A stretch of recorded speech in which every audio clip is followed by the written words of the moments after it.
उतना ही खाना चाहिए जितने की शरीर की ज़रूरत है, शरीर की आवश्यकता है। क्योंकि शरीर से और मन से ही हम ब्रह्मचर्य को फॉलो कर पाएंगे, ब्रह्मचर्य से जुड़ पाएंगे, ब्रह्म से जुड़ पाएंगे। अगर शरीर भारी होगा, अगर शरीर में गरिष्ठ भोजन होगा, क्या खाना है क्या नहीं खाना है, यह बुद्धि की बातें हैं।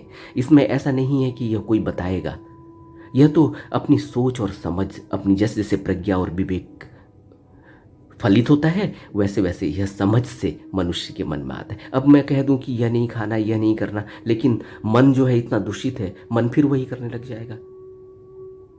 अब देखो ना, हम इतनी आदतों में इतने ग्रसित हैं, और हम कहें कि क्या करना चाहिए क्या नहीं करना चाहिए, यह प्रश्न को नगण्य है वैसे, लेकिन मैं बता रहा हूँ इसलिए क्योंकि यह प्रश्न बार बार पूछे जाते हैं, और अभी मैं इस वीडियो के बाद फिर यह प्रश्न पूछे जाएंगे, तो इसलिए मैं पहले ही इनके आपको उत्तर दे रहा हूँ कि ब्रह्मचर्य में वह भोजन करना है और उतना ही भोजन करना है जितने के लिए शरीर चलायमान रह सकता है, मन शुद्ध और साफ रह सकता है, और शरीर में कोई रोग खाने की वजह से नहीं हो। ब्रह्मचर्य के नियम क्या है? ब्रह्मचर्य के नियम यही है कि हमें झूठ नहीं बोलना। ब्रह्मचर्य के नियम यही है कि हमें सात्विकता रखनी है। ब्रह्मचर्य के नियम यही है कि मन को शुद्ध रखना है। ब्रह्मचर्य के नियम यही है, जब मन को शुद्ध की बात करेंगे उसमें सब चीज़ आ जाती हैं। मन को शुद्ध रखने का मतलब यह है कि हमें मिथ्याचरण नहीं करना, झूठ नहीं बोलना, फरेब नहीं करना, धोखा नहीं करना, चोरी नहीं करना, मारपीट नहीं करना, और अपनी वाणी को बहुत ही संयम और संयमित करके रखना, बहुत ही प्यार से अच्छी भाषा का प्रयोग करना। यह ब्रह्मचर्य के नियम है। प्राणी मात्र के लिए हिंसा नहीं करना, किसी को भी दुख तकलीफ नहीं देनी, किसी का दिल नहीं सताना, दुखाना सताना, किसी को सताना नहीं है, किसी को पीड़ा नहीं पहुंचानी है, किसी का छीनना नहीं है, किसी का चुराना नहीं है, किसी के साथ अपशब्द नहीं बोलना है, किसी के साथ मारपीट नहीं करनी है। यह ब्रह्मचर्य के नियम है। और ब्रह्मचर्य के नुकसान, ब्रह्मचर्य की कोई नुकसान नहीं। ब्रह्मचर्य का मतलब है कि ब्रह्म में आचरण चल रहा है, ब्रह्म रमण चल रहा है। ब्रह्म का मतलब उस अस्तित्व से जुड़ गए हैं। अब कोई मृत्यु और कोई जीवन है ही नहीं, अब दोबारा इस शरीर में आना ही नहीं है। ब्रह्मचर्य में जो ब्रह्म में रम गया, इसका मतलब उसका जीवन मरण खत्म हो गया, वह शून्य में ही समा जाएगा।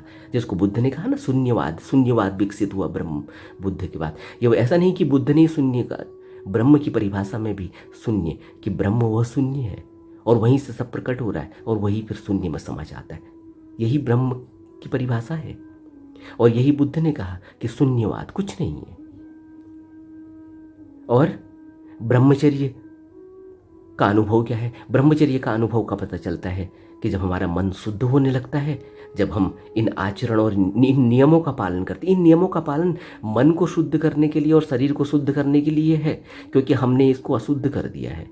हमने अज्ञानतावश, भ्रमवश, अज्ञानता और भ्रम पे वीडियो स्टार्ट होने वाली है, क्योंकि ये 12 पार्ट में मैंने अभी बोला था आपको कि जो सिद्धांत है बुद्ध का, उस सिद्धांत सापेक्षता का सिद्धांत, उसके 12 पार्ट हैं, जिसमें भ्रम और अविद्या पर जो पहला वीडियो बनने वाला है, वहाँ हम इसको और डिटेल में देखेंगे कि भ्रम की वजह से और अज्ञानता की वजह से हम अपने मन को नीचे शरीर के माध्यम से और इंद्रियों के माध्यम से फंसा देते हैं। हम ही ने फंसाया, किसी और ने नहीं फंसाया है। जबकि हमारे ही अंदर ब्रह्म की ऊर्जा भी है। वो ब्रह्म की ऊर्जा हमें कहती है कि यानी जो कहते हैं ना कि मेरी आत्मा ये कहती है कि यह नहीं करना चाहिए, हम मेरी आत्मा ने मेरे को पहले ही बता दिया था। जो हम कहते हैं ये मेरे को पहले से ही पता चल गया था, लेकिन फिर भी मैंने कर दिया। ये कौन बता रहा है? यह वही ब्रह्म की ऊर्जा है। इसको तुम आत्मा कह लो। अब जैसे ही मैं कहूँगा इसको आत्मा कह लो, तो फिर एक प्रश्न उठेगा कि बुद्ध ने आत्मा को नकार दिया, तुम्हें फिर आत्मा की बात कह दी। ये अज्ञानता भरे प्रश्न है, इसलिए मैं इसमें हंसता हूँ और कुछ नहीं कहता। ब्रह्मचर्य के लाभ क्या है? ब्रह्मचर्य के लाभ ही लाभ है। ब्रह्मचर्य का मतलब है मैं उस शून्य में समा गया हूँ, उस शून्य वाली ऊर्जा में मैं समा गया हूँ, उसी में मैं रम रहा हूँ, उसी से मैं इस शरीर में विचरण कर रहा हूँ, लेकिन मेरी ऊर्जा शुद्ध है, स्फटिक, ऐश्वर्यवान है, ऊर्जावान है और प्रकाशवान है। इसी को बुद्ध का प्रकट रूप, प्रकाश रूप कहा गया, जिसको अमिताभ, जिसका हमने कभी जिक्र किया। और ब्रह्मचर्य के फायदे, ब्रह्मचर्य के सारे फायदे हैं। ब्रह्मचर्य का जो चर्या, ब्रह्म में जो रमण करने लगता है, वह यहाँ जो ब्रह्म जो ब्रह्म फैला हुआ है, जो ब्रह्म इस कायनात में व्याप्त है प्रकट रूप में, फिर उसका आनंद लेता है। वो असली आनंद वही लेता है जो ब्रह्मचारी है, जो ब्रह्म में रमण कर रहा है। जो ब्रह्मचारी है, जो ब्रह्म में रमण कर रहा है, जिसको हम ब्रह्मचारी कहते हैं। ब्रह्मचारी अर्थ का शब्द ये मत समझ लेना कि वो जो कोई वहाँ कहीं दंड बैठक पेल रहा है तो उसने लंगोट पहनी हुई है तो हमने उसको ब्रह्मचारी कह दिया, वो हनुमान का पुजारी है। ये मानते हैं ना हम। यह हमने एक, देखो मनुष्य की बुद्धि बहुत छोटी है, उसको समझाने के लिए यह बातें बताई जाती हैं। पर्पज यही है बताने का कि हमें इस तरह से अपने इन सेंटरों को कंट्रोल करना है, क्योंकि सारा सारा जो मनुष्य फैल रहा है संसार में युगों युगों से, अनंत जन्मों से फंसा हुआ है, उसका कारण यही सेक्स सेंटर है।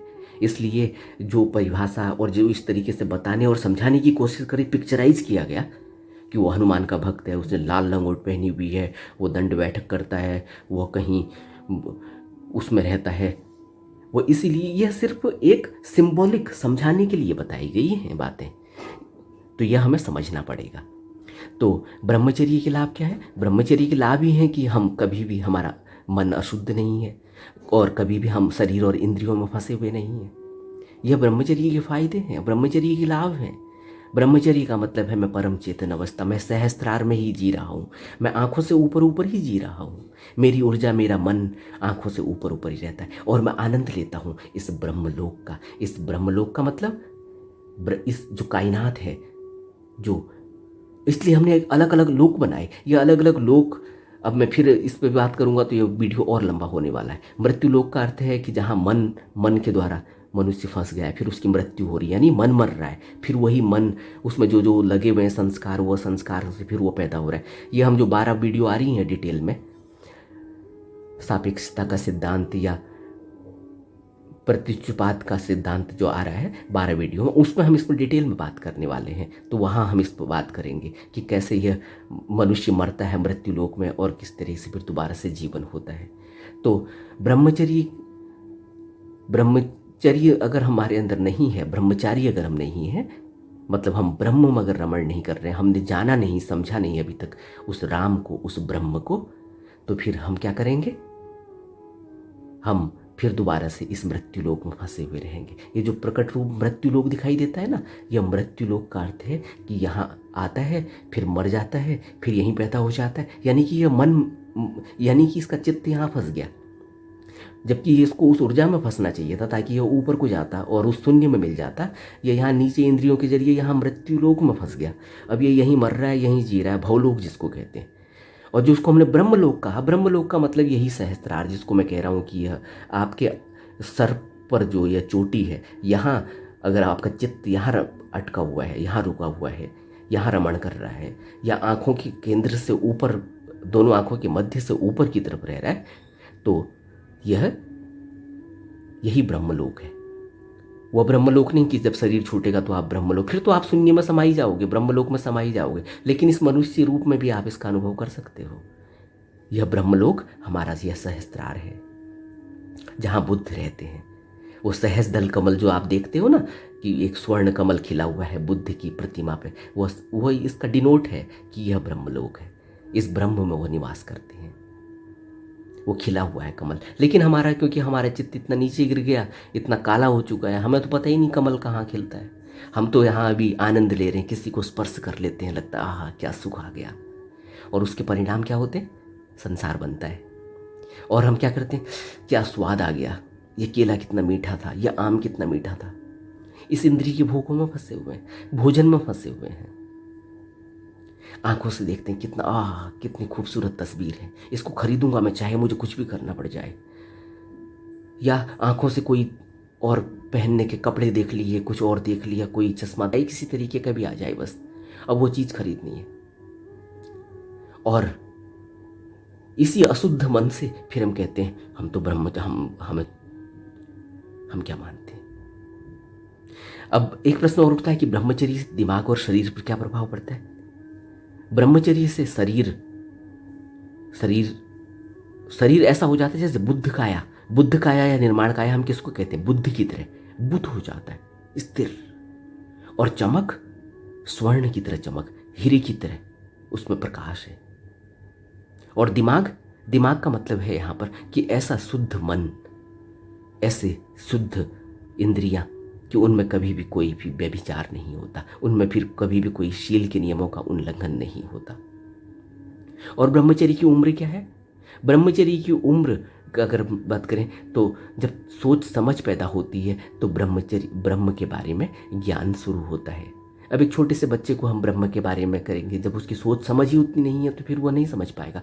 हालांकि ऐसा नहीं है कि बच्चे के अंदर सोच समझ नहीं हो सकती। कॉन्शियस में ब्रह्म, जैसे मैंने बताया कि ब्रह्म ऊर्जा रूप में सबके अंदर उतना ही कॉन्शियस है, तो ये नहीं समझना चाहिए कि कोई बच्चा नहीं समझ पाएगा।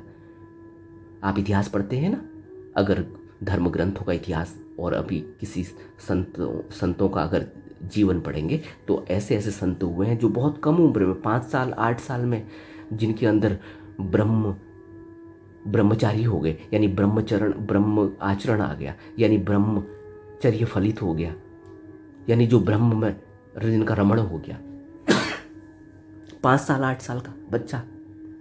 तो ऐसा नहीं है कि ब्रह्मचर्य की कोई उम्र है, लेकिन साधारणतः एक संसारी व्यक्ति को जो संसार में फंसा हुआ है, जैसे ही वो विद्या ग्रहण करता है तो विद्या ग्रहण कर ही इसलिए जाती है विद्या, ताकि हमें सोच समझ, हमारे अंदर तर्क जगे। जब तर्क जगेगा तब हम समझेंगे, सोचेंगे और तुम्हारे अंदर विचार उठेंगे। अच्छा क्या है, बुरा क्या है, क्या मेरे लिए अच्छा है, क्या मेरे लिए बुरा है, क्या करना चाहिए, क्या नहीं करना चाहिए, सील के नियमों का क्यों पालन करना है। पहले तर्क जगता है, क्यों करना नहीं चाहिए, क्यों करना चाहिए। वहाँ से फिर एक तर्क उठता है, उस तर्क से फिर कुछ निकल के आता है। तो इसलिए तर्क की जागृति के लिए जब हम विद्या ग्रहण करते हैं, इसीलिए उस समय पर ब्रह्मचर्य को हमने जोड़ा विद्या ग्रहण करने से। तो हमने कहा कि 25 साल तक जो व्यक्ति विद्या ग्रहण करता है, 25 साल तक वो पूरी तरीके से परिपक्व हो जाता है, पूरी तरीके से उसके अंदर फूल खिल जाता है, ब्रह्म का फूल खिलता है। मतलब 25 साल तक वो पूरी तरह से इस समाज को, इस संसार को, ब्रह्म को, विद्या को, अपनी ऊर्जा को, जीवन कैसा जीना चाहिए, विचार क्या होते हैं, मन क्या होते हैं, ध्यान क्या होता है, एकाग्रता क्या होती है, मानसिक शक्ति क्या होती है, इस सब को समझ लेता है वो इन 25 सालों में। तो इसलिए कहा जाता है कि ब्रह्मचर्य अगर इन 25 सालों में वो पूरी तरह से आचरण करे, पहले तो आचरण मन से ही करना होगा, क्योंकि ब्रह्मचर्य आचरण तो एक अलग बात है, वो तो ब्रह्म में लीन हो जाना है। लेकिन उसके लिए जब हम प्रयास करते हैं, उस रास्ते की तरफ बढ़ते हैं, तो कहते हैं कि इसीलिए उस समय वैदिक टाइम पे शुरुआत करी गई गुरुकुल की, कि वह उन लोगों के पास जाते, बच्चों को भेजा जाता था जो ब्रह्मज्ञानी हैं, गुरु हैं। वह ब्रह्मज्ञानी, वह गुरु लोग उनको शिक्षा देते थे, उनके बुद्धि का विकास होता था, उनके मन का विकास होता था। वह सोचते थे, समझते थे आचरण कैसे करना है, शरीर को कैसे ढालना है, शरीर का आचरण क्या है, मन का आचरण क्या है, किस तरीके से खाना है, कितना खाना है, कितना सोना है, कितना उठना है, किस तरीके से अपने डेली रूटीन के काम करने हैं। तो यह बताया जाता था वहाँ। इससे धीरे धीरे वो उस तरफ को जाता था। मतलब वो यह है कि वो इंद्रियों से नीचे की तरफ, उसका मन अगर इंद्रियों से नीचे की तरफ आएगा तो शुद्ध रूप में आता था, अशुद्ध रूप में नहीं आता था। और मन, आपको पता ही है, हम सब उस उम्र से निकल के आए हैं। जैसे ही शरीर की एक उम्र है, शरीर जैसे ही 12 साल 15 साल का होता है तो इसके अंदर हार्मोनल डेवलपमेंट होती है, हम सब जानते हैं। वो हार्मोनल डेवलपमेंट होती है तो सबसे पहले जो ऊर्जा है, सेक्स सेंटर पर ऊर्जा, अब वो ऊर्जा प्रकट होने लगती है, वो खिलने लगती है। वो ऊर्जा खिलने लगती है तो वहाँ वो जोर पड़ने लगता है उस ऊर्जा का। वह ऊर्जा अगर ऊर्ध्वगामी नहीं होगी, अगर कोई बताएगा नहीं हमें कैसे ऊर्ध्वगामी होनी है, कैसे ऊपर को उस ऊर्जा को खींचना है, कैसे ध्यान करना है, तो क्या होगा? यह मन तुरंत, क्योंकि वह ऊर्जा जिस तरह से सहस्त्रार की ऊर्जा परम चेतन ऊर्जा, परम शुद्ध ऊर्जा है, वैसे ही वह ऊर्जा इतनी बलशाली है क्योंकि उससे पूरा संसार, पूरा ब्रह्म का यह प्रकट रूप उससे निर्मित होता है। उसी से निर्मित होता है ना, सभी प्राणियों में उसी से निर्मित होता है, उसी सेंटर से निर्मित होता है, कोई अलग नहीं हो रहा है। किसी भी प्राणी में, मनुष्य में भी उसी सेंटर से निर्मित होता है।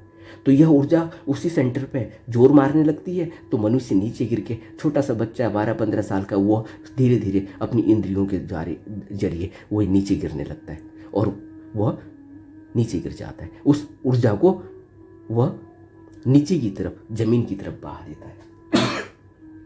यही ऊर्जा है। इसी ऊर्जा को ऊपर की तरफ खींचना था, ऊपर की तरफ खींच के इसको ब्रह्म, वो शुद्ध करना था, मन को शुद्ध करना था, सात्विक करना था। और वही ऊर्जा जब नीचे गिर जाती है तो सेक्स सेंटर, क्योंकि बहुत प्रभावी सेंटर है, बहुत संवेदनशील सेंटर है, और इसीलिए वहाँ पर उतना आनंद है। वह आनंद झूठा है, लेकिन उस आनंद में सब फंस जाते हैं और सबकी दुर्गति हो जाती है। इसीलिए मनुष्य यहाँ से निकल नहीं पाता। इसीलिए बुद्ध कहते हैं कि यहाँ से निकलना आसान नहीं है। आनंद, आनंद को कहते हैं कि यह मत कहो कि यहाँ से निकलना आसान। यहाँ से निकलना बहुत बिल्कुल भी आसान नहीं। यहाँ से निकलने के लिए बहुत मेहनत करनी होगी और तब तक ध्यान करना होगा जब तक कुछ करने को शेष न रह जाए। इसीलिए कहा गया, क्योंकि ध्यान के जरिए ही हम अपने दोनों आँखों के मध्य में अपने मन को रोकने की कोशिश करते हैं, अपने भाव और विचारों को देखने की करते हैं। विचार इतना तगड़ा और इतना बलशाली नहीं हो जाए कि वो दोबारा से मन दोबारा से नीचे गिर जाए और इंद्रियों में जाके फिर दोबारा से कहीं भी जाके फंस जाए। सिर्फ सेक्स सेंटर की बात नहीं है। अगर वो कंठ में आके विचार अटक गया और किसी को गुस्सा कर दिया और पता नहीं मुंह से क्या बोल दिया, तो पूरी जिंदगी वह आदमी लेकर ढोएगा और न जाने कितने अनंत जन्मों तक पीछा करेगा। वह एक शब्द, एक अशब्द बोला गया, एक ऐसे गुस्सा भरा शब्द बोला गया किसी को, जो कई जन्मों तक पीछा करता है, छोड़ता नहीं है, क्योंकि वो बार बार खोजेगा। यह ऊर्जा है। कौन खोज रहा है? ऊर्जा खोज रही है, वो मन खोज रहा है। वो जब जमीन में गिर गया, नीचे गिर गया, तो वो दोबारा से पैदा होता है। मन ही पैदा होता है, बुद्ध ने कहा ना, मन ही पैदा होता है। तो बार बार वो उसी को खोजता है। क्यों? क्योंकि हमें लगता है ना कि हम दूसरे को नहीं जानते, हमें क्या पता पुराने जन्म में क्या हुआ था, क्या नहीं हुआ था, हम तो नहीं जानते। लेकिन वह मन जिसको तुमने कहा था ना, गाली दी थी, वो सब जानता है। वो जब दूसरे रूप में आता है तो उसको पता है। इसीलिए तो कहते हैं ना, कॉन्शियस सब जानती है, इसीलिए तो उसी को पकड़ती है, इसीलिए तो वही कर्मों का हिसाब देता है। अब आप ये भी समझेंगे, क्या क्या समझेंगे आप? ये छोटे सी वीडियो में बहुत कुछ है कहने को, लेकिन मैं इसको अलग अलग सेपरेट बनाऊंगा तो आप समझेंगे। तो बहुत सारी चीज़ें हैं।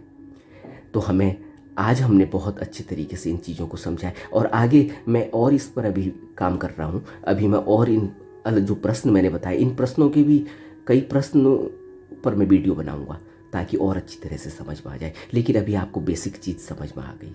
बेसिक चीज़ क्या समझ में आई आपको ब्रह्म समझ में आया कि ब्रह्म एक ऊर्जा है। ब्रह्म और शून्य में कोई फ़र्क नहीं है। ब्रह्म में, राम में और बुद्ध में कोई फ़र्क नहीं है। धर्मकाई में और बुद्धकाई में कोई फ़र्क नहीं है। अकाल पुरुष में, जिसको नानक कहते हैं, या ऐश्वर्य में, ईश्वर में कोई फ़र्क नहीं है। परमात्मा में कोई फ़र्क नहीं है। ब्रह्म को ही आत्मा कह लो, कोई फ़र्क नहीं है। तो यह बात हमने समझी। ब्रह्म क्या है, कौन सी ऊर्जा है, इसको हमने समझा। यह ऊर्जा हमारे पूरे शरीर में, हम में, हमारे बाहर, इस ब्रह्मांड में यही ऊर्जा है। यही ऊर्जा प्रकट होती है। इसी को हम अणु कहते हैं, परमाणु कहते हैं, आध्यात्मिक ऊर्जा कहते हैं, ब्रह्मांडिक ऊर्जा कहते हैं। यह हमने सब समझा। और उसके बाद हमने यह समझा कि किस तरह से शरीर में इंद्रियां हैं। शरीर मन के द्वारा क्रियान्वित होता है, बिना इसके क्रियान्वित नहीं हो सकता। और शरीर को क्रियान्वित रखने के लिए हमें मन की ज़रूरत होती है। यह शुद्ध मन ही ब्रह्म की ऊर्जा है। और ब्रह्म में जब यह शुद्ध मन नीचे इंद्रियों के द्वारा अशुद्ध होता है तो फंस जाता है, तो फिर उन इंद्रियों के द्वारा भोग करने लगता है, तो वहीं अटक जाता है। वही हमारे ये 7 सेंटर हैं शरीर के, जिनके द्वारा यह ऊर्जा नीचे को गिरती है। और इन्हीं 7 सेंटरों को जब हम साफ करते हुए ऊपर को बढ़ते हैं ध्यान के माध्यम से, तो यह दोबारा से सहस्त्रार में वही ब्रह्म ऊर्जा परम शुद्ध चेतन अवस्था में पहुंच जाती है और फिर शून्य में समा जाती है, जिसको हमने निर्वाण कहा, परम निर्वाण कहा, मुक्ति पद कहा। यह हमने सब समझा। और फिर हमने यह समझा कि ब्रह्मचर्य में शरीर का क्या रोल है, मन का क्या रोल है। शरीर के रोल में हमने समझा कि हमें संयम में रहना होगा, हमें प्राणी हिंसा नहीं करनी, हमें सील के नियमों का पालन करना है, हमें भोजन कितना करना है, सात्विक करना है, कितना करना है। और मन को हमने बताया कि मन को इंद्रियों में नहीं फंसाना। जैसे ही इंद्रियों में फंसेगा, नीचे गिरेगा, तो फिर ऊर्जा अशुद्ध हो जाएगी। और वही ऊर्जा, अशुद्ध का मतलब यह है कि संसार में फैल जाएगी।